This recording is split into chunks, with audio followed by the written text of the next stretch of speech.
Ilang po ay magana sa ating upuan, simulan po tayo. At paalala rin po, pakilagay lang po ating mga telepono sa silent mode o sa airplane mode para hindi po tayo mag-start sa ating pagsama. Sumamba tayo sa kanila ng Diyos. Magandang umaga po sa inyong lahat. Morning! Sabi po ng mga awit, si Yahweh ay naghahari, magdala ang buong mundo. Magsaya naman at magdiwang lahat kayong mundo. Kaya naman pagin sa araw ito, purihin natin siya sa ating mga pag-aawitan, purihin natin siya sa ating mga panalangin, purihin natin siya sa kanyang dakilang pag-ibig sa atin, at palakpakan natin ng papuri ng kanyang presensya sa ating kalagayan.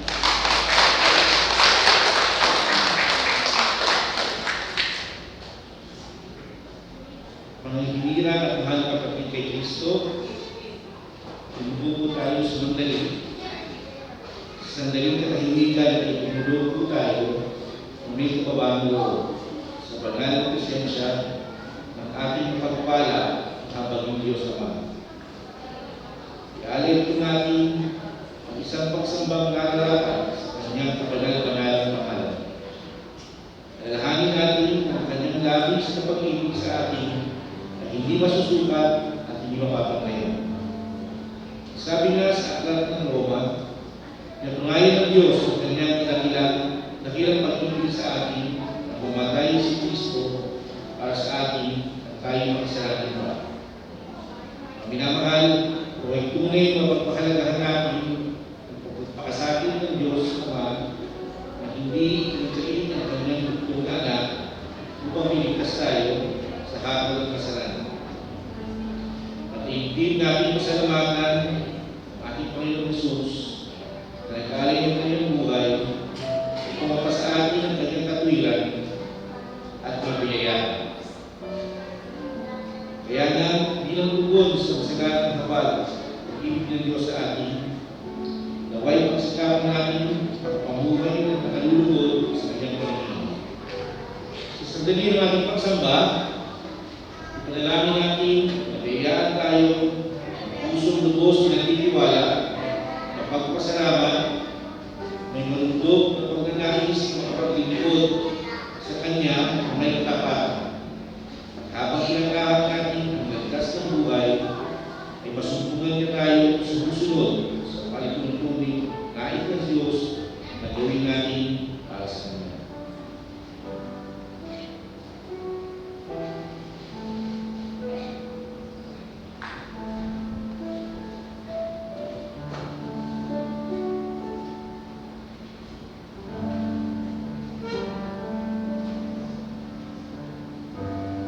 Tayo po ay tuloy lahat at gamitin natin purihin ang Diyos.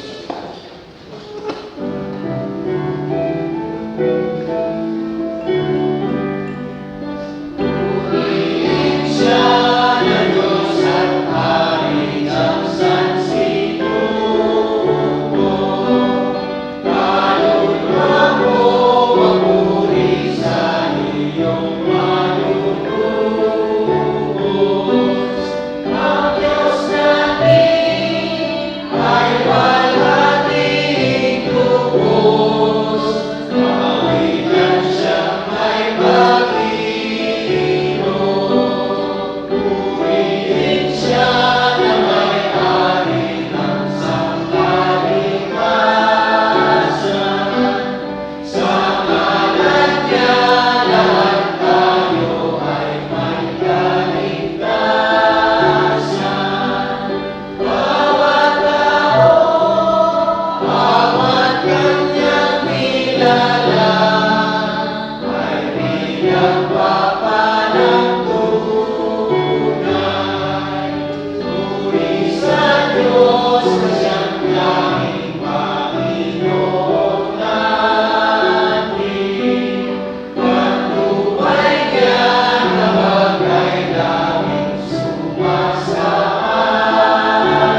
isinitig mula sa aklat ng aklat. Panawagan sa pagsamba, awit kapitulo 72, versikulo 1 hanggang 5. Ang magpapasalamat kay Yahweh ay magpapalabay. Bawat lahat ini malalakas sa asa. Pag-ibig ng oras ay dapat tinaya. Kung huwag tuloy at sakit ng gabi, ang karapatan niya ay ibigay ng lima. Tuloy pahayag sa sabi ng alta tungin sa Grego. Sa mga ini, tulungin nila ay pahayag ito.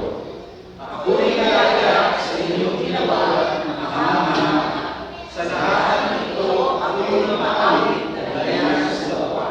O pagkakatila, kay kakila Yahweh ng iyong ginawa, at iyong isipan sa isang nabihira na aming pangalawa. Kaya ito namin, sabi ko sa awit,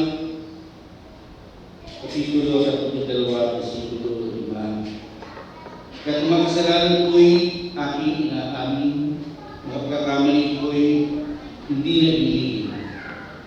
Ako'y nagpasyan sa inyong pagtapat at mga sala ko'y natawag mo na.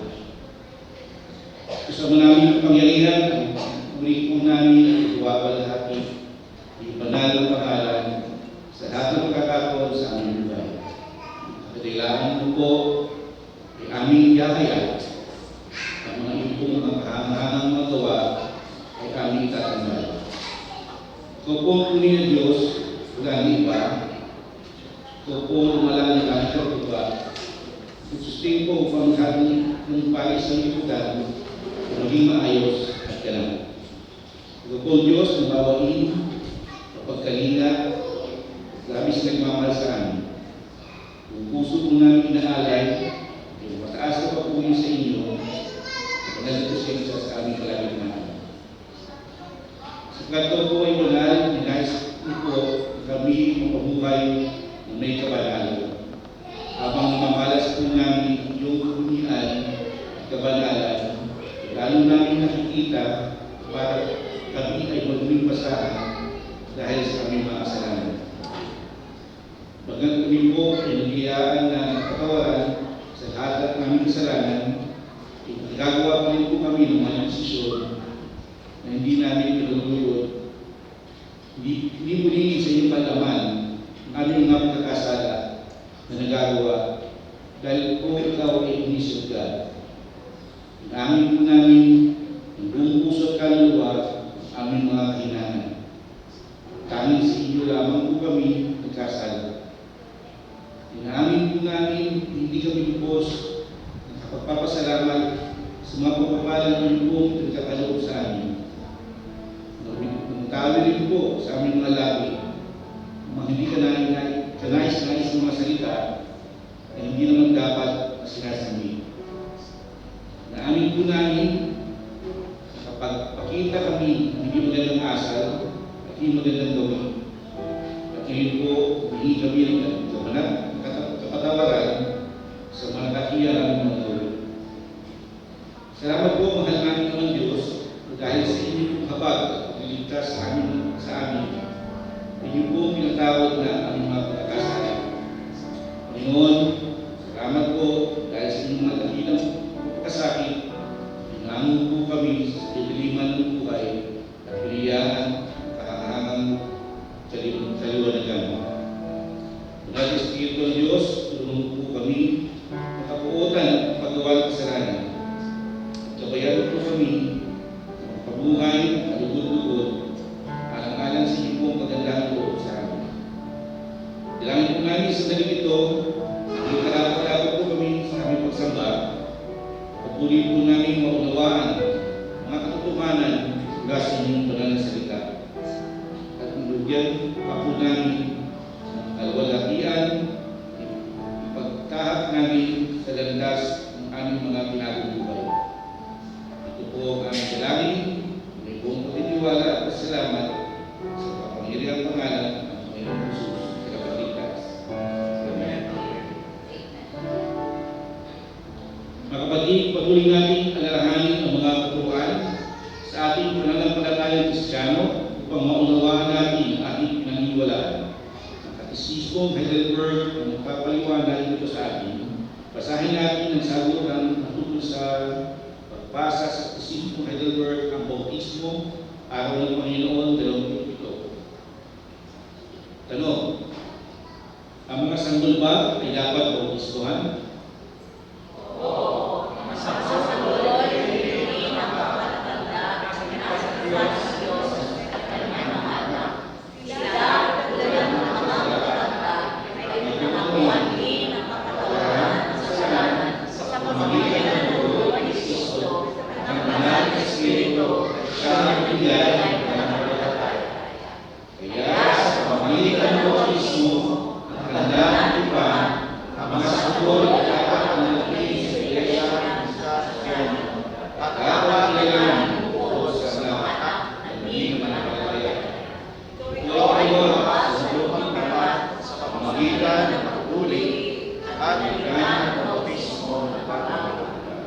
Tuloy po tayong tumawi at magpapuri sa Diyos sa pamamagitan ng awit at pagsamba.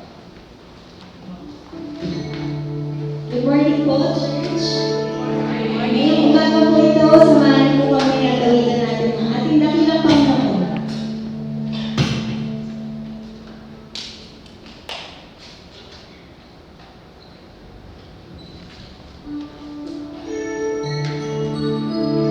Ating kalalahanin ang kawitan ng Panginoon Diyos sa ating mga buhay at tayo ay patuloy na umawi. Itaas natin ang pinakamataas na patuloy na kaya natin ito ang buhay. At tayo sa lumawa ng mensahe.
Sumiyang loob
Minamahal, huwag maging makinig ating pag-inig sa salita ng Diyos, ipapahayag sa ating huling pastor, James Reyes. Maraming salamat.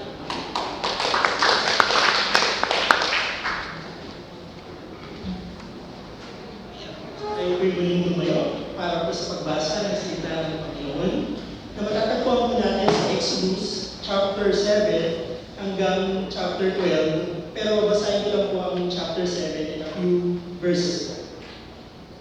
Sabi po sa verse 1 ng NASB version ng 1995 po, "Then the Lord said to Moses, See, I made you as God to Pharaoh, and your brothers Aaron shall be your prophet. You shall speak all that I command you, and your brother Aaron shall speak to Pharaoh that he let the sons of Israel go out of his land. But I will harden Pharaoh's heart, that I may multiply my signs and my wonders in the land of Egypt. When Pharaoh does not listen to you, then I will lay my hand on Egypt and bring out my host, my people, and the sons of Israel from the land of Egypt by great judgments. The Egyptians shall know that I am the Lord, when I stretch out my hand on Egypt and bring out the sons of Israel from their midst." Verse 6, "So Moses and Aaron did it, as the Lord commanded them. Thus they did." Verse 7, "Moses was 80 years old and Aaron 83 when they spoke to Aaron." That's the reading of God's word. Manalangin po tayo. Maraming salamat po, Panginoon, sa umagang ito, sa kalayaan na purihin ka at pasalamatan ka, Panginoon, at dakilahin ka. At sa umagang ito, sa patuloy namin pag-aaral ng salita mo, Panginoon, ang aming mga puso ay pasukin mo, Panginoon, ng salita mo, magpapaalala sa amin na ikaw ang Diyos ng kapangyarihan sa lahat. At ang dalangin po namin na sa bawat makakarinig ng salita mo, ay ito po'y magiging daan upang patuloy kami na magtiwala sa iyo lamang, Panginoon. Salamat po sa pangalan ni Jesus. Amen. Amen.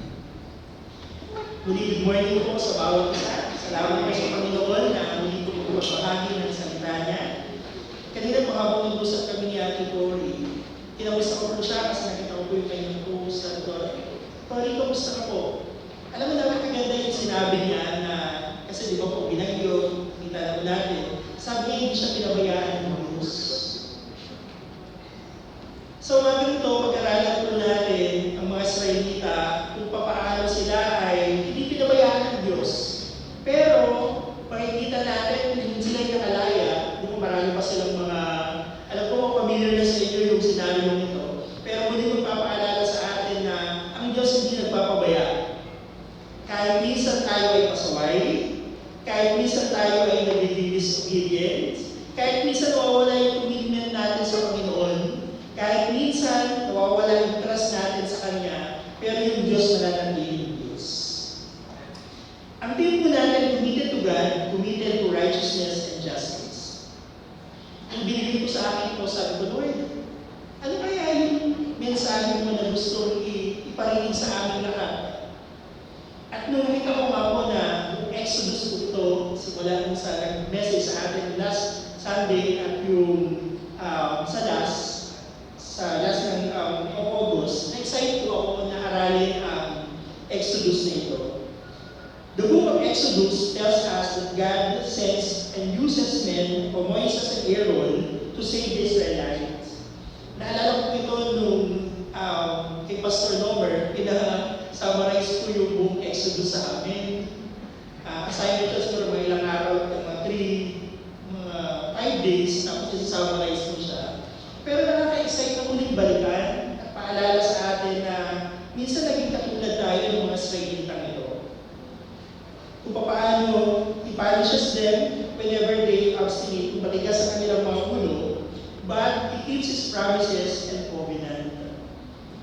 Tignan po natin ang question, in what way can we continually commit to God in righteousness and justice found in our scriptures, even in modern times?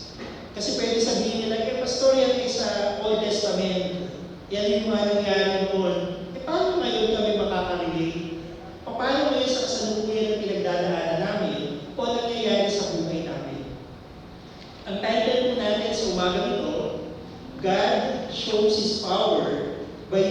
slaves to bring out His people from slavery. Ang ating Panginoon, minsan gumagamit siya, nagkakaroon ng mga ganito. Sa Tagalog, di ba yung salo? Ang pakinggan, no? Pero ginagawa, nangyayari ito, inaalaw niya ito, upang tayo ay patuloy niyang protektahan at alisin sa pagkakaaligid. At that time, yung mga Israelita, alipin po sila ng mga Ehipto. Let us look at this scenario before we go to our first point. Yung si Aaron, kung paano po siya, ang kanyang tungkol ay naging serpent. Yung sa verse 8 po, ng text pa natin, now the Lord spoke to Moses and Aaron, saying, when Pharaoh speaks to you, saying, work a miracle, then you shall say to Aaron, take your staff and throw it down before Pharaoh, that it may become a serpent. Verse 10, then Moses and Aaron came to Pharaoh, and thus they did, just as the Lord had commanded. And Aaron threw his staff down before Pharaoh, and his servant, and it became a serpent. Kapag sila pumunta doon at humingi ng miracle, sige nga, pakitaan mo ako, sabi ng Panginoon, ito yung gawin mo. Yung sinabi nga sa kanya, ang kanyang tungkol, ay hinagis at ito'y naging ahas.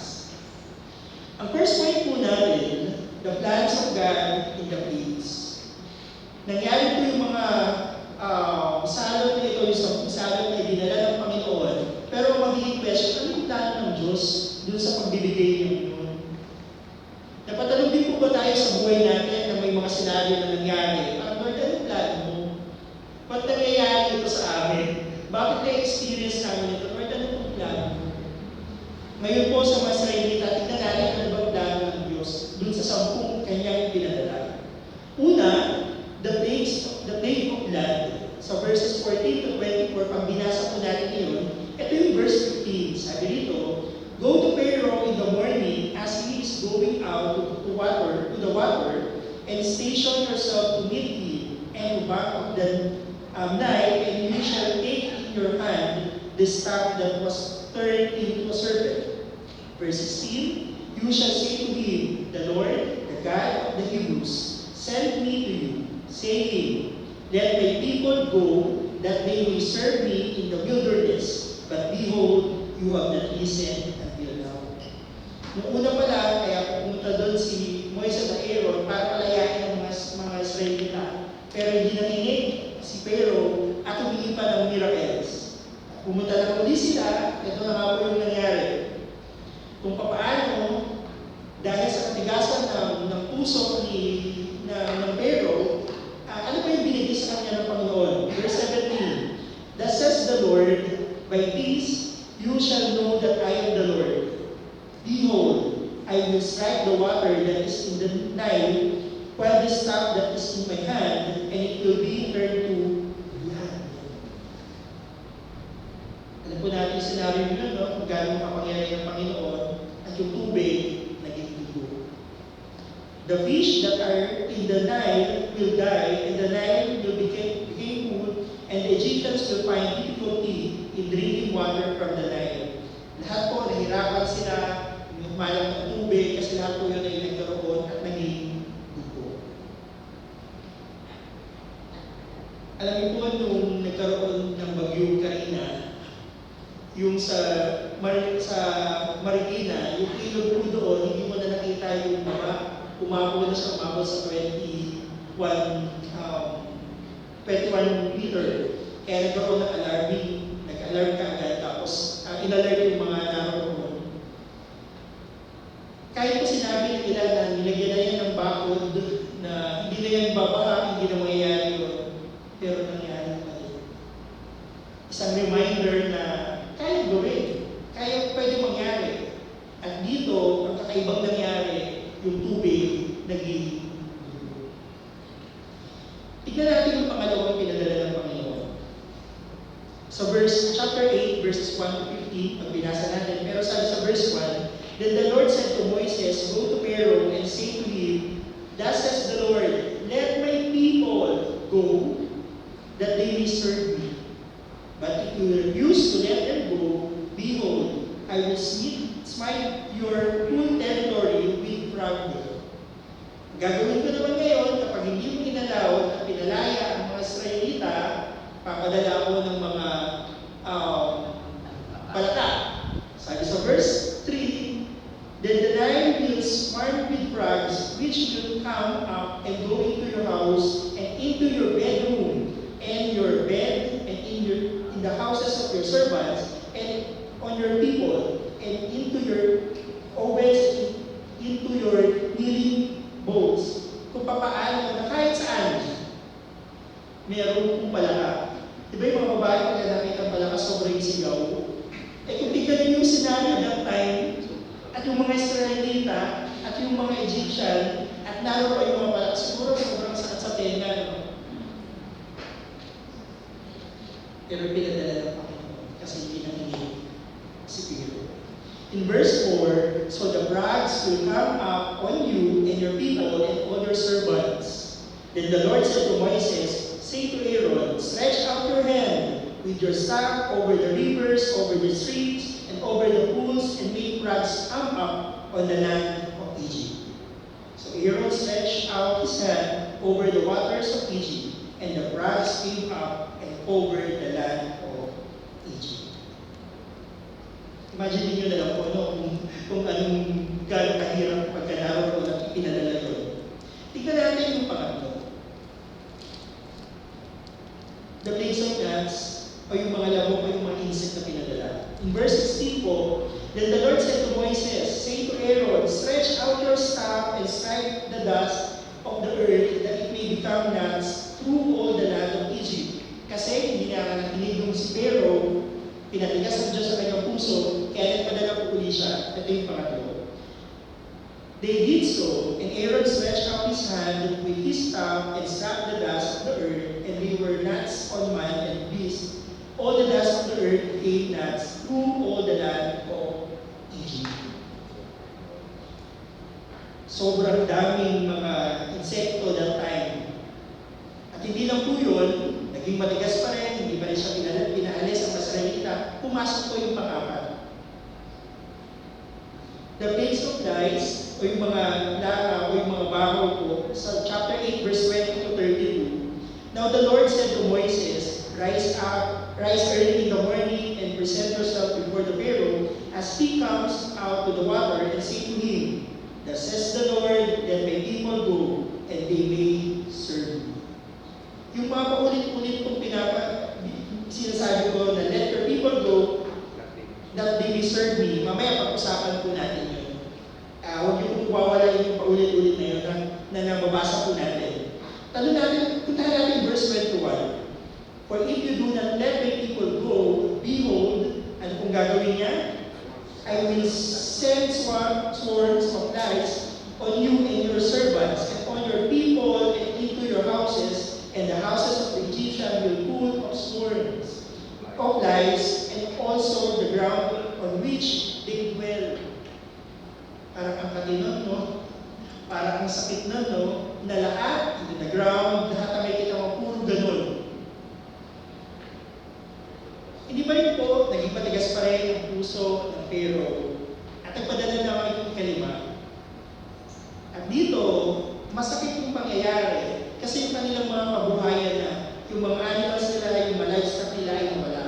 In verse 1, chapter 9, then the Lord said to Moses, go to Pharaoh and speak to him. Thus says the Lord, the God of Hebrews, let my people go, that they may serve me. Sa ibang translation po, that they may worship me. Kung sa iba kung nababasa niyo dyan. For if you refuse to let them go and continue to hold them, sabi sa verse 3, behold, the hand of the Lord will come with a very severe pestilence on your livestock which are in the field, on the horses, on the donkeys, on the camels, on the herds, and on the flocks. Ano pong mangyayari? After noon, hindi pa rin nagpatinag, pero, sige, papalisin, pero kukunin niya yung promises niya at hindi itutuloy. At sumunod, nagpadala pa rin po ang Panginoon. Ito yung pangalan. The plagues of boils, o yung pigsa, Sa chapter 9, verse 8 to 17, ito po yung scenario. Then the Lord said to Moises, pumunta na naman sila doon, take for yourself handfuls of soot from a clean king, and let Moises throw it toward the sky in the sight of Pharaoh. It will become fine dust over all the land of Egypt, and will become the boils breaking out with sores on man and beast through all the lands of Egypt. Ibig sabihin, ang sakit nun, para pumuputok na pigsa. So they took soot from it, clean, and stood before Pharaoh, and Moises threw it toward the sky, and it became boils breaking out with sores on man and beast. Impulse nga lang kapag di ba masakit na ano pa kaya yung mga tumutubo sa katawan, ito yung magpuputukan. Siyempre, hindi pa rin nagpatinag si Pharaoh. Matapang yata to. Sa iyong hari, nagpadala pa rin ang Panginoon ng ikabuto. At ang ngayon ito, the days of faith, sabi sa chapter 9, verse 18 to 34, pagka binasa natin ito, behold, about this time tomorrow, I will send a very heavy. Sabihin, ito ay hindi basta-basta lang na ulan o bagyo, kundi may kasama pa yelo. Diba natutuwa po tayo kapag sa Pilipinas may mga yelo na maliliit? Pero that time, kapag dumating na yun, sobrang kakaiba na. Parang sinasabi na magkakaroon ng delivery na yun. So, yun. Yun na po yun. Parang ganun yung mangyayari.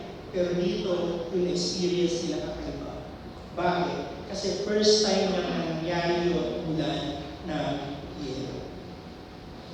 Verse 19, now, therefore, bring your livestock and whatever you have in the field to safety, every man and beast that is found in the field and is not brought home, when the rain comes down on them will die. Kapag naiwan mo yun sa labas, mamamatay lahat ng mga yun.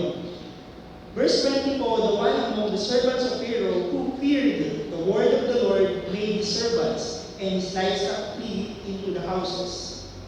But he who paid no regards to the word of the Lord left his servants and his livestock in the field. Now, the Lord said to Moises, ito na, stretch out your hand toward the sky, that hail may fall on all the land of Egypt, on man and on beast, and on every plant of the field, throughout the land of Egypt. Siyempre, yung pa rin yung patinan ng Pharaoh. Nagkaroon na ng pangabalo. The days of Lupus, chapter 10, verses 1 to 20, may kita natin yun. Sabi sa verse 1, then the Lord said to Moises, go to Pharaoh, for I have hardened his heart and the heart of his servants, that I may perform these signs of mine among them. Verse 2, and that you may tell in the hearing of your son and of your grandson how I made mockery of the Egyptians and how I performed my signs among them, that you may know that I am the Lord. Yung verse 3, ito na po yung nangyari. Moses and Aaron went to Pharaoh and said to him, thus says the Lord, the God of Hebrews, how long will you refuse to humble yourself before me, that my people go, that they may serve me? In verse 4, for if you refuse to let my people go, behold, tomorrow I will bring locusts into your territory. Then Pharaoh's servant said to him, how long will this man be a snare to us? Let the men go, that they may serve the Lord their God. Do you not realize that Egypt is destroyed? Nung kinakausap na, nangyayari na, yung servant, sinabi niya sa Pharaoh, hindi ko ba alam na nasisirain yung buong Egypt nito? Na parang hindi mo pa nakikita? Alam mo po, minsan ganun tayo. Binigay na ng Panginoon, pinakita niya, pinotektahan na ang mga bagay, pero hindi pa rin natin nakikita yung kapangyarihan ng Diyos. Bakit? Marahil ang iba yung patigas na yung puso. Pinatawad na ng Diyos, pero hindi pa rin kaya magpatawad ng iba. Pero nung sinabi ito, nakita na ng servant yung pagkilos ng Panginoon, yung Diyos na sinasamba ng mga Israelita that time. Kasi sinabi niya sa Pharaoh, hindi ko pa papaalisin itong mga ito. Sisirain na yung ating lugar. Pero hindi pa rin po nagpatinag, syempre, ang Pharaoh. Na natin yung pang-siyam. The days of darkness, in chapter 10, verses 21 to 29. Then the Lord said to Moses, stretch out your hand toward the sky, that there may be darkness over the land of Egypt, even a darkness which may be felt. Verse 22, so Moses stretched out his hand toward the sky, and there was thick darkness in all the land of Egypt for 3 days. Kung pipikit po kayo ngayon, sobrang wala kayong makikita at sobrang dilim. At that time sila kahit nakadilat, wala silang makita sa sobrang dilim ng 3 araw. Siyempre, hindi pa rin nagpatinag si Pharaoh. Ito na yung last. Yung pang-10, the plague of the firstborn. In chapter 11, chapter 12, verses 1 to 30, ito po yung scenario. In verse 1 of chapter 11, now the Lord said to Moses, one more plague I will bring on Pharaoh and on the Egypt. After that, he will let you go from here. When he lets you go, he will surely drive you out from there completely. Ito na ang napakagandang scenario. Imagine, no, from yung plague 1 hanggang itong 10, sobrang tagal nun. Hindi pa rin nagpatinag yung Pharaoh, pero ito yung pinakamasakit na nangyari sa kanya. In verse 4, talon tayo, Moses said, thus says the Lord, about midnight, I am going out into the midst of Egypt. In verse 5, and all the firstborn in the land of Egypt shall die. For the firstborn of the Pharaoh who sits on his throne, even to the firstborn of the slave girl who is behind the millstone, all the firstborn of the cattle as well. For I will go to the land of Egypt on that night, and I will strike down all the firstborn in the land of Egypt, both man and beast, and against all the gods of Egypt I will execute judgment. I am the Lord. Ito yung pinakamasakit na ang panganay mawawala at mamamatay. So, paano yung Israelita that time? Ano po yung mga nangyari sa kanila? Mamaya ating tignan natin. In verse 29, ito na po yung nangyari. Now, it came about at midnight that the Lord strike all the firstborn in the land of Egypt, from the firstborn of Pharaoh who sat on his throne to the firstborn of the captive who was in the Dagon, and all the firstborn of cattle. Pharaoh arose in the midnight, he and all his servants, and all the Egyptians. And there was a great cry in Egypt, for there was no home where there was not someone dead. Kung paano lahat ng naroon, ng bawat tahanan na ang panganay, lahat ay namatay. At ang gabi niyon ay puno ng pagtamis, puno ng iha. Nakita po natin kung paano o yung plano ng Diyos sa 10 plagues o salot na kanyang pinadala, kung gaano siya makapangyarihan. Sa second point po natin, mas titignan po natin kung gaano ang kapangyarihan ng Diyos doon sa 10 yun. The power of God in the plagues. Una, God's power versus magician's power. Tignan natin, syempre hindi natin makukompare yung kapangyarihan ng Diyos at sa magician. Pero, nung bawat pagpunta nila, Moises at Aaron, merong magician si Pharaoh na sinasabi na kaya niya rin gawin yan. Ano yung pa ngayon? At hanggang kailan tumigil yung magician at nakita niya na hindi ko kaya gawin at hindi ko kaya tapatan ng Panginoon. Tignan po natin yung una, yung staff turned into a serpent. Sabi sa verse 10, so Moises and Aaron came to Pharaoh, and thus they did just as the Lord had commanded, and Aaron threw his staff down before Pharaoh and his servants, and it became serpent. Verse 11, then Pharaoh also called for the wise men and the sorcerers, and they also the magicians of Egypt, did the same with their secret hearts. Kaya din naman, nagawa din naman. For each one rolled down his staff, and they turned into serpent, but Aaron's staff swallowed out their staff. Kung paano pinakit naman at natalo pa rin yung magician na yun. Tingnan natin yung sumunod, the plagues of blood. So Moses and Aaron did even as the Lord had commanded, and he lifted up the staff and struck the water that was in the name in the sight of Pharaoh and in the sight of his servants, and all the water that was in the name was turned to blood. Ano po ginawa ng magician? Verse 21 to 22. The fish that was in the name died, and the name became full, so that the Egyptians could not drink water from the name, and the blood was through all that the land of Egypt. Ang ginawa ng magician, but the magicians of Egypt did the same with their secret hearts. Sabi, no? Ginawa pa rin, kaya pa rin, o nakapag-perform pa rin. Tingnan natin sa sumunod pa kung gano'ng makapangyarihan pa rin itong magician na pinaglalaban niya sa tuwing magpe-perform ng miracles, ng wonders sa Moises. Tingnan natin yung problem. Then the Lord said to Moses, say to Aaron, stretch out your hand with your staff over the rivers, over the streams, and over the pools, and make frogs come up the land of Egypt.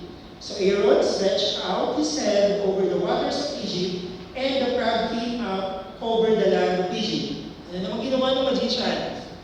Verse 7, the magicians did the same with their secret hearts, making frogs from up on the land of Egypt.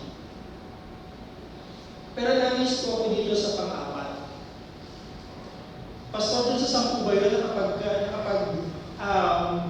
yung magician ba, pa rin ba? Sa word ng mga sa labas, naki-emal pa ba? Tingnan natin, yung sa pang-apat, the place of dance, kung paano talunan natin, nagpadala na ng mga salot ng Panginoon, at yung verse 18, sabi rito, the magician tried were their secret arts to bring forth nuts. But they could not, so there was nuts on man and beast. Then the magician said to Pharaoh, this is the finger of God. But Pharaoh's heart was hardened, and he did not listen to them, as the Lord had said. Imagine siya, nakikita na ito yung kamay ng Panginoon, ito yung pagkilos ng Panginoon, pero sa Pharaoh, di pa rin patuloy. Pastor, bakit matigas yung puso ng Pharaoh that time? Tignan natin yung sumunod. God hardened the heart of Pharaoh. Pwede pala yun? Kaya pala yun? Ganun ba yung Diyos? Alam niyo po, napakaganda. Kasi sabi sa verse 1 ng chapter 7, mismo nireveal na kagad ni Lord. Then the Lord said to Moses, see, I made you as God to Pharaoh, and your brother Aaron shall be your prophet. You shall speak all that I command you, and your brothers Aaron shall speak to Pharaoh, that he let the sons of Israel go out of his land. But I will harden Pharaoh's heart. Nung chapter 7 pa lang, plano naman na ng Diyos ibigay yung 10 yun, pero kasama rin sa plano ng Panginoon na ang puso ni Pharaoh ay kanyang patigasin. Alam niyo po, minsan meron tayong mamahal sa buhay na matigas sa puso. Na sinasabi natin, bakit hindi ka pa rin nagbabago? Bakit ayaw mo pa rin tanggapin ng Panginoon, maniwala sa Panginoon Diyos? Bakit matigas pa rin ang puso mo? Siguro minsan mapapaisip tayo, bakit ito yung part talaga ng plano ng Diyos? Sabi ng iba, bakit hindi pa yun yung right timing? Kaya pinatigas ang puso. Kasi kahit si Pharaoh, ang plano ng Diyos, patigasin pala yung puso niya. At hindi lang doon natatapos. Mas makikita pa natin kung bakit matigas ang puso ni Pharaoh. Tingnan natin yung letter C. God separates His people from the plagues. Yung mga Egyptian ba, ay yung mga Israelita po ba? Paano sila habang nagpe-perform ng mga plagues ng ating Panginoon? Ano ang ginagawa ng Diyos? Sa kasalukuyan ba, pwede rin bang gawin sa atin yun ng Panginoon? Tingnan natin yung flies. Sabi sa chapter 8 verse 22, But on that day, I will set apart the land of Goshen, where my people are living. Ibig sabihin, sa lugar ng Goshen, nandoon ang mga Israelita, so that no swarms of flies will be there, in order that you may know that I, the Lord, and I in the midst of the land. Hindi ko papadala doon para makita nila na ako yung Diyos. Ang ginawa ng Panginoon sa verse 23, I will put a division between my people and your people. Tomorrow, this sign will occur. Ginawa ng Panginoon yun kahit nagpadala siya ng mga salot, iningatan niya yung kanyang mga anak, ang mga Israelita, at yung mga Egyptian that time, pinaranas yung kapangyarihan ng Panginoon at kung gaano siya makapangyarihan. Alam niyo po, iingatan din tayo ng Diyos. Pinaparanas niya rin po sa atin. Kino-cover niya tayo ng kanyang mapapalang dugo para protektahan po tayo. At naniniwala po ako na ang Diyos natin gumagawa rin ng division para ingatan niya ang kanyang mga anak. Pero yung mga tao, pinaparanas yun para ma-realize nila kung gaano makapangyarihan ng Diyos. Kaya nga po yung mga anak ng Panginoon, kahit makaranas ng bagyo, Ate Cory, sasabihin pa rin, praise God. Kasi hanggang dito lang umabot. Hanggang dito lang naprotektahan, hindi nadulas. Kasi siya lang daw kung mag-isa habang nagpipintuan ng chinis-chinis. Pero nakapulos naman yun. Alam naman ng lahat. Pero may kita natin, ang Diyos na nagprotekta sa Kanya, kaya siya lang mag-isa na ako. At alam ko ganun din ang ginagawa ng Panginoon sa atin. Tingnan natin yung livestock, kung paano nagkaroon ng separation ang ginawa ng Diyos.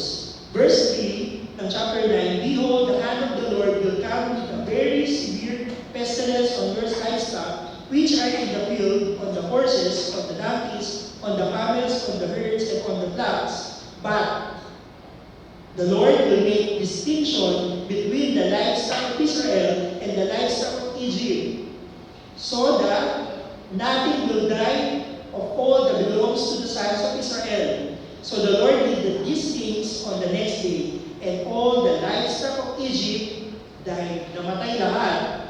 But all the livestock of the son of Israel, not one day.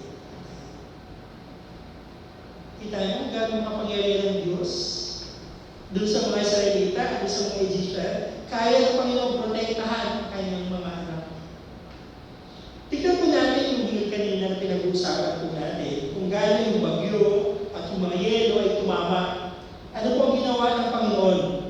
Siguro next slide ko na rin. Punta tayo sa next slide po, ng chapter 9 verse 26. Sige po. Ano ginawa ng Panginoon sa verse 26? Only in the land of Goshen, where the sons of Israel, where there was no rain. Imagine, no? Bumabagyo doon, ano yung mga yelo, pero dito hindi. Sobrang protection ng Diyos. 3 hours po ako dito, no? Okay. Hindi naman. Kasi chapter 7 pa hanggang 12. Buti nga pa, hindi ginawang Exodus. Okay, joke lang. Darkness. Ito po natin yung dark. Ay, ano lang naman minsan lang din kaya na-miss ko mag-preach, kaya lulubusin ko naman. Tignan natin yung darkness kung paano na magitan ng Panginoon. Sige po, yung sa baba po. In verse 23, sabi dito, they did not see one another, nor did anyone rise from this place for 3 days. But all the sons of Israel had light in their dwellings. Ay, tsura nun, no? Madilim sa inyo? Wala kayong kuryente. Well, sa amin, nakakita kami may liwanag. Siguro ganun, no? Na-distinguish, nakikita kung paano pinoprotektahan ng Panginoon ang kanyang bayan, ang kanyang anak. Tingnan natin sa firstborn. Chapter 11, verse 7, sabi dito yung naka-green, that you may understand how the Lord makes distinction between Egypt and Israel. Ano po yung ginawa ng Panginoon? Kung paano, pag-aaralan po natin, ngayon din naman, okay lang, ito bibiliin. Tatapusin mo ito ng buong buo. Tingnan natin yung pang-third, kasi karutong siya. The purpose of God in the plagues. Kanina nakita natin ng Diyos doon sa place na yun. At ngayon tignan natin, Lord, ano bang purpose mo?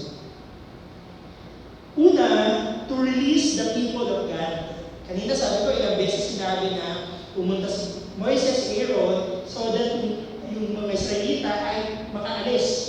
Sabi sa verse 2b ng chapter 7, speak to Pharaoh that he let the sons of Israel go out of his land.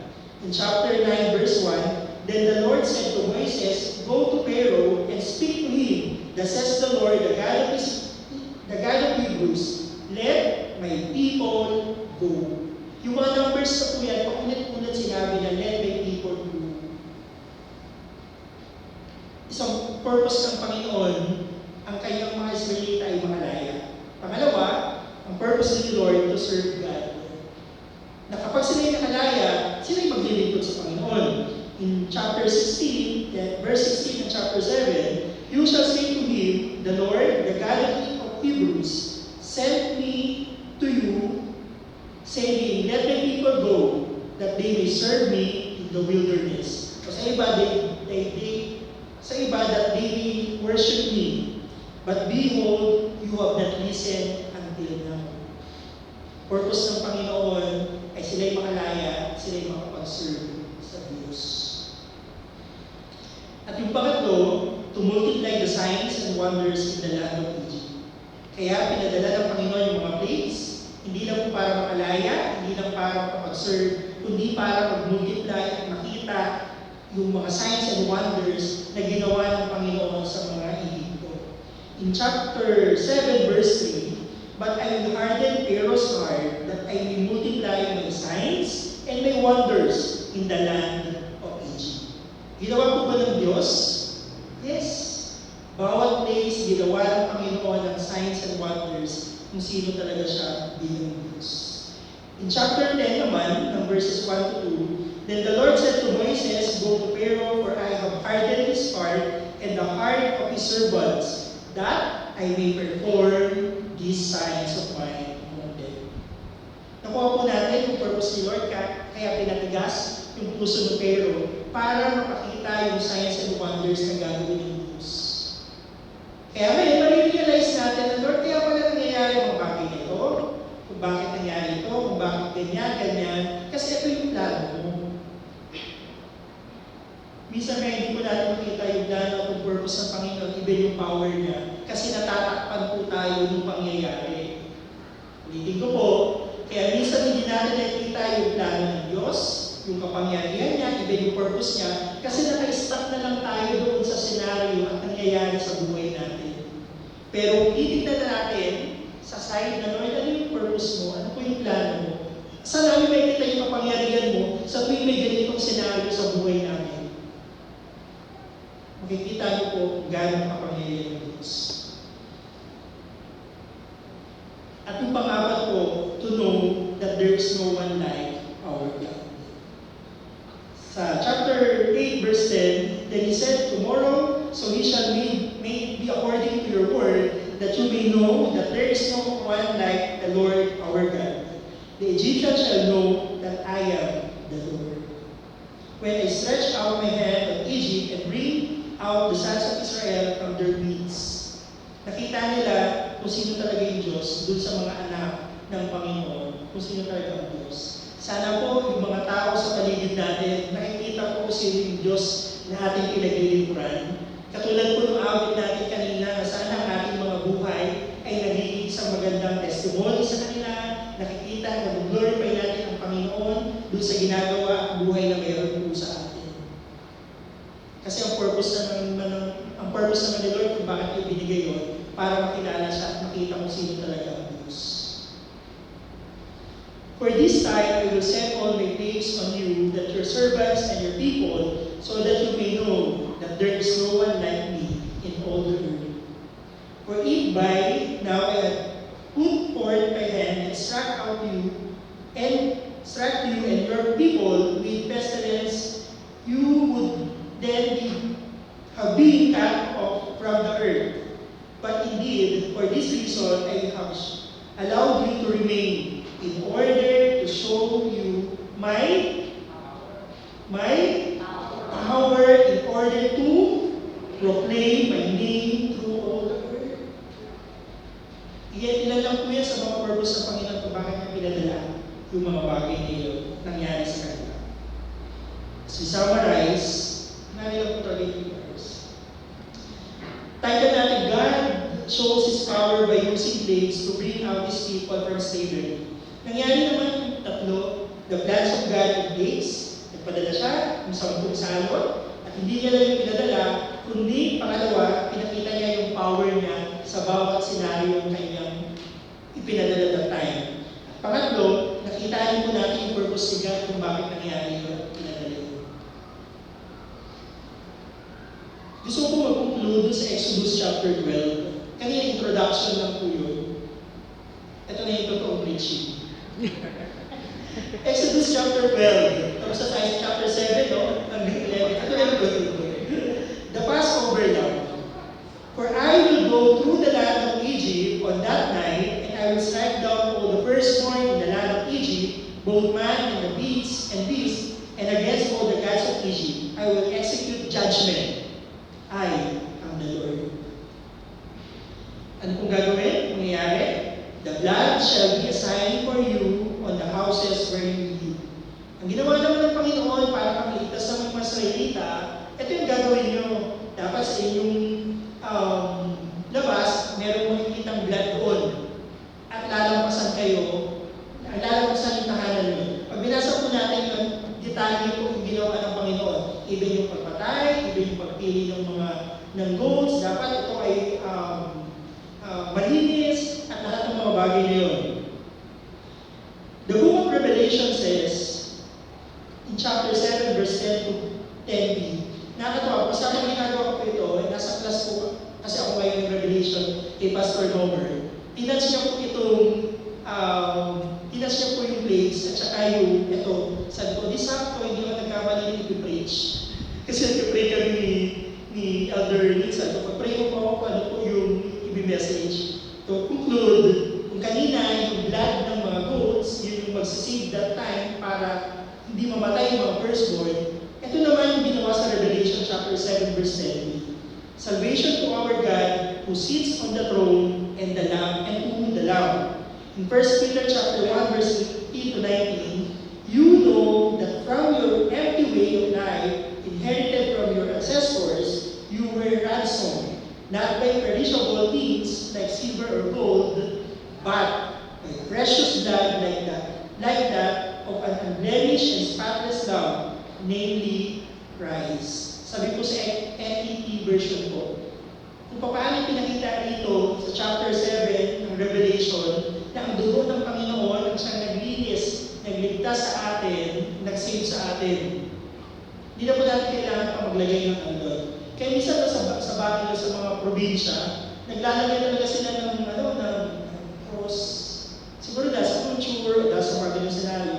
Pero tayo, alam natin na na-save tayo dahil sa dugo ng ating Panginoon Jesus. Sabi po sa John chapter 1 verse 29, the next day, John saw Jesus coming toward him and said, sabi niya po, behold, the Lamb of God who takes away the sin of the world. Hindi na po kailangan pa magpadala ulit ng Panginoon ng plagues para lang po makita ng mga tao. Pero pag titignan natin sa kabilang banda, minsan inaalaw talaga ng Panginoon na magpadala, gawin yun, para naman makita ng mga tao na ang Diyos ay makapangyarihan. Sino po magsasabi na sa Tacloban ay talagang nangyayari yung bagay? Sino magsasabi ang mga bagyo na dumarating sa atin ay nagiging kakaiba? Even yung earthquake sa Japan, minsan inaalaw talaga ni Lord yun, mga kapatid sa pananampalataya. At yung iba pwedeng dahil pinapatigas yung puso, pero doon sa nakakita ng power ni Lord, doon sa mga nakakita ng kanyang plano, inaalaw ng Panginoon yun para mas makita pa na siya lamang ang Diyos. Na wala ng ibang Diyos, na siya yung makapangyarihan. At dahil doon, I think, maniniwala tayo na kailangan natin magpatuloy na mag-commit doon sa ating Panginoon sa pagiging righteous niya at sa pagiging justice niya. Kaya sabi ko po dun sa challenge and application natin, doon sa Exodus chapter 12 verse 51, the Lord brought the sons of Israel out of the land of Egypt. Sila po ay nakalabas, syempre, at nakarating nga sa wilderness, marami pang pinagdaanan. Pero ano po magiging challenge and application natin? I pray, let us serve the Lord, our God, and never waver from our commitment to Him, righteousness, and justice. Sana patuloy lang po tayo magtumit sa Panginoon. Bakit? Kasi pinalaya niya na tayo, katulad ng mga Israelita. Niligtas niya na tayo, sinave niya na tayo, yung dugo niya, naging kabayaran sa mga kasalanan natin. Ang dami ng miracles ni Lord. Ewan ko na lang kung hindi pa tayo magpatinag sa ginawa ng Panginoon. Huwag natin antayin na kailangan pang paluin. Di ba yung term na ginagamit nila? Paluin, tapikin, sipain, tadyakan. Hindi naman. Kailangan pa ba mangyari yun para hindi natin makita yung kapangyarihan ng Diyos? Tayo na nakarinig nito, paano kaya yung mga nasa labas? Paano kaya nila malalaman, makikita kung gano'n sila ka-bless? Paano kaya nila malalaman na kailangan din nilang marinig na sila ay ingatan ng Panginoon kung wala tayong sasabihin, kung hindi tayo mag-share, kung hindi natin ibibigay sa kanila? Habang papunta ko rito, nung nag-joyride po ako, ngayon po, ginagawa ko ng challenge sa sarili ko. Kasi meron po yung pamphlet dun sa karunungan, yung kayong pamphlet na gano'n. Yung isa ko po kasi friend sa mission, lagi po yun sa tweet, pagka-akin, iwan niya yun, talagyan niya yung tip, bibigay niya doon. Kuya, basahin po ito. Lagi yung ginagawa yun. Kasi po, doon siya nakakilala sa Panginoon. Sige, ate, ba't mo lagi ginagawa yun? Pinagkakamalan tuloy tayo yung mga, ibigay yung mga doon. Sabi niya, yung pinagkikwentuhan, kasi dyan ako nakakilala sa Panginoon. Na naniniwala ako na pwedeng gamitin ito para makilala rin ang ibang tao sa Panginoon. Kaya sa mga ganitong mga bagay, challenge ko sa sarili ko na bakit hindi mo gagawin? Kanina, first time ko ginawa ko kay Manong na pagbaba ko, kuya, babasahin ko, pagka may time kayo, basahin ko kung gaano kabuti ng Panginoon. I pray na hindi po natapos na nalaman lang natin yung kabutihan ng Panginoon, yung mga ginawa niyang himalang kapangyarihan. Dalangin ko na gawin din po natin sa iba at may share natin yung goodness ng Panginoon. Malay natin, isa doon yung tinawag talaga ni Lord at mag-response dun sa calling o yung invitation natin. Tayo pala tayo mo at manalangin. Ama namin Diyos, maraming salamat po sa kalayaan kami po ay iyong niligtas upang sumunod sa iyo at maglingkod, papurihan ka at pasalamatan. Salamat Panginoon sa story ng mga Israelita kung paano sila nagtiwala sa iyo, Lord. Pero sa wilderness, nagreklamo sila. Pero sa sinabi ng Exodus, Lord, natuwa kami dahil nakita namin ang iyong kapangyarihan. Lord, maraming salamat din po sa buhay ni Pharaoh. Kasi kung bakit mo siya pinatigas ang kanyang puso, kasi meron pa po palang plano, Panginoon, para makita ng mga Israelita ang iyong kapangyarihan, ang purpose mo, kung bakit nangyayari ang mga miracles na yun. Lord, convince po kami sa iyong kapangyarihan, sa pagiging Diyos mo sa amin. Kaya po kami narito, salamat sa opportunity na kami ay magbigay ng pagpupuri, pasasalamat, pagdakila sa iyo, Panginoon. At ang dalangin din po namin, Lord, na dahil kami ay nakalaya sa slavery, nakalaya sa ganong kasalanan, Lord, dalangin din namin yung mga taong hindi pa nakakalaya. Gamitin niyo po ang bawat isa sa amin na ang aming mga buhay ay maging testimony ng gospel mo, Panginoon. At makita din po nila na kaya din po silang palayain ng Diyos at ma-experience nila ang kapangyarihan niyo. Salamat po at hindi mo pinatigas ang aming mga puso. Pinalambot mo ito, lagi mo pinapaalala sa amin na ikaw ang Diyos na kapangyarihan sa lahat. Pinupuri ito po namin at pinapasalamatan at patuloy na kinukumit po namin, Ama, aming buhay sa iyo lamang sa pangalan ni Jesus. Amen. God bless you. Muli po tayo tumayo.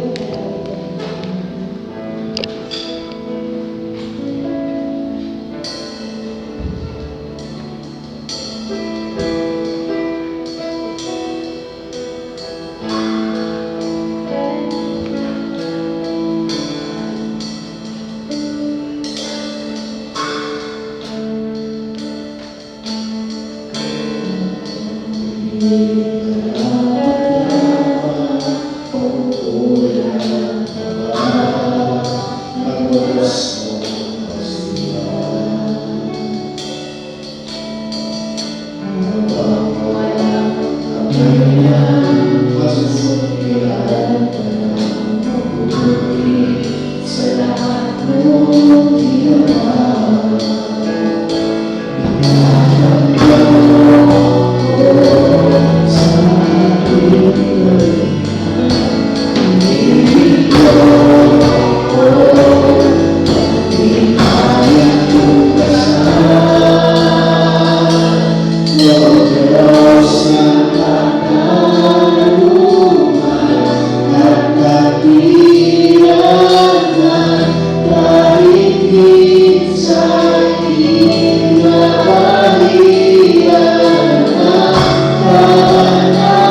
bilang pagsambang pagtugon sa narinig natin mabuting balita kung sa salita ng Diyos, hanggang po natin ang ating pag-aalay ng kaloob. Naway maging mula sa kagalakan ng ating puso, ang ating handog na alay. Kaya ipasahin ko ang isang paalala sa paghandog mula sa Korinto, Kapitulo 9, versikulo 3. Ang bukas palad yung pagbibigay ay magpapatunay sa kanila na matapat yung tinatalima ang buting balita ng Panginoon. Dahil yan, pupulit sila sa Diyos. Tawag na natin mga Lugesa.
May tayo lahat.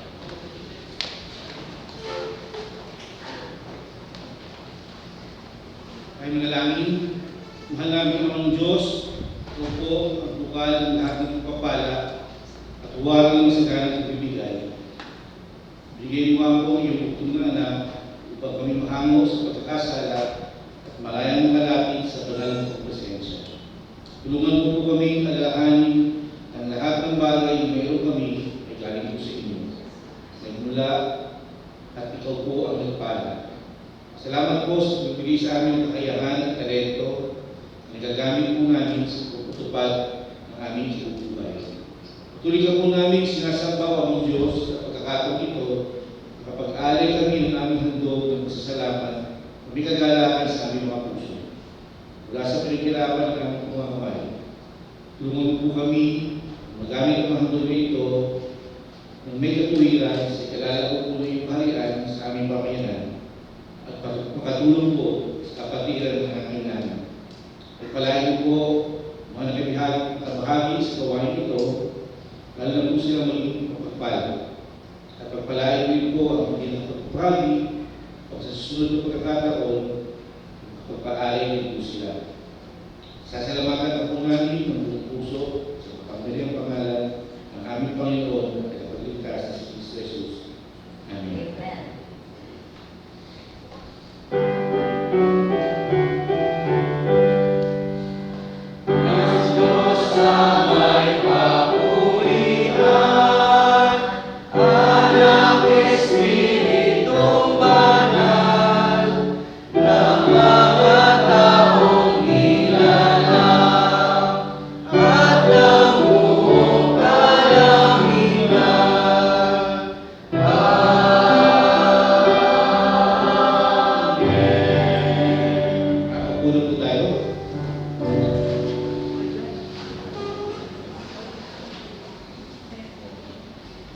Maligayang pagbati sa ating mga naging paluhin at maging sa mga sumama sa ating panumbahan gamit ng kanilang mga chances. Malugod kami kayo na kasama ulit na Sunod-linggo at maaari pang linggo at pagsamba. Tapos po tayo sa pagbati sa mga magdiliwang ng katawan noong Agosto 11, 2022. Sa first day po, August 15, si Shannon Lisa. Sa Friday naman po, may mag-birthday, si Christine Migyo at sa birthday po, si Kathleen Migyo.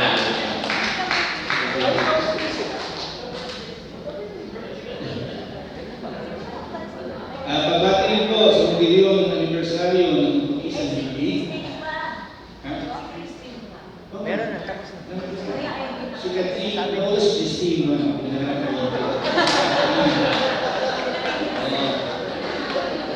sabihin ko sa Christine kasi mas matanda. Okay. Pagbati sa magdiliwang ng anibersaryo ng ilang isang bibig, August 11. Ngayon. Ayun. Happy anniversary kay Adonai.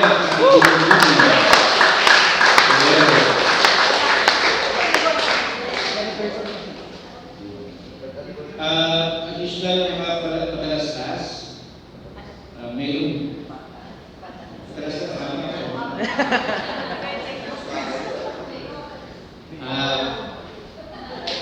Personal friend, Gerald Chica, tuloy po ito after the service. Sa likod. Pagsama po, may consistory meeting sa August 18, this will be next Sunday after lunch. Walang oras after lunch. Okay? Ganun ba national? So, tayo po yung magsitayo. Katawag po rin sa Pastor Raymond para sa pangbukas ng panalangin at benediction.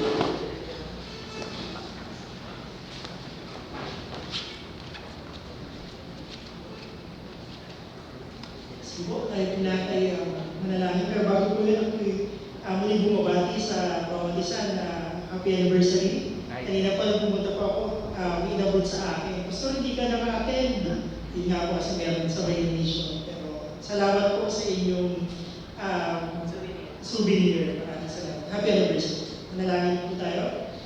Kami ni Father, we thank you po sa iyong grace, sa iyong mercy sa bawat isa po sa amin. Maraming salamat po na kami nakarating dito upang sumamba sa iyo. Yan din po Lord, yung mga kasabay namin na kasabay na nag-worship to online. We ask Father that you will continue po na i-bless po sila. Ano man po kadahilanan, hindi sila nakarating dito. Dalangin po namin na opportunity na sila makasama bilang isang pamilya na sabay-sabay na nagpupuri dito. Maraming salamat po. Also Lord, we pray po sa birthday celebrant. Dalangin po namin naman na magpalain po siya. At sinabi mo po sa Psalm 20 verse 4 na ano mo pong desire ng kanyang puso ay ikaw pong patuloy na mag-bless mo. Even din Lord sa anniversary po nila Elder Mira, si Deacon Lenny po, we pray po na continue po sila maging sa magandang halimbawa sa bawat mga couple sa simbahan na ito at sa mga tao na kapaligid po sa kanila. Maraming salamat po sa guidance po sa kanila. Continue rin Lord ang bawat isa sa amin na ano man po yung mga personal, mga prayer po ng bawat isa. Dalangin po namin Lord na ang salita mo siyang lagi magpaalala sa amin ng iyong kasagutan at kapayapaan at kapanalan. Also Lord, we pray din po sa mga karamdaman. We ask Lord yung maayos na kalusugan. Dalangin po namin ano man naging dahilan sa karamdaman na ito. Ikaw po ang magpaalala na ikaw ang Diyos na nagpapagaling. We pray po sa simbahan ng CCCN. Maraming salamat Panginoon na itong tahanan na ito ay patuloy po ang bawat tao na papasok sa simbahan ay mararanasan at mararamdaman ng iyong presensya sa pamagitan ng mga kapatiran namin Panginoon. Maraming salamat ang aming panalangin. Mga kapatid sa pananampalataya, sa pagtataas ng pamilya ng lingkod, tanggapin natin ang biyaya na nanggagaling sa Panginoon at sinabi niya sa Numbers chapter 6 verses 24 hanggang 26, the Lord bless you and keep you. The Lord make His face to shine upon you and be gracious to you. The Lord lift up His countenance upon you and give you peace. Receive the blessing from the Lord and say, Amen.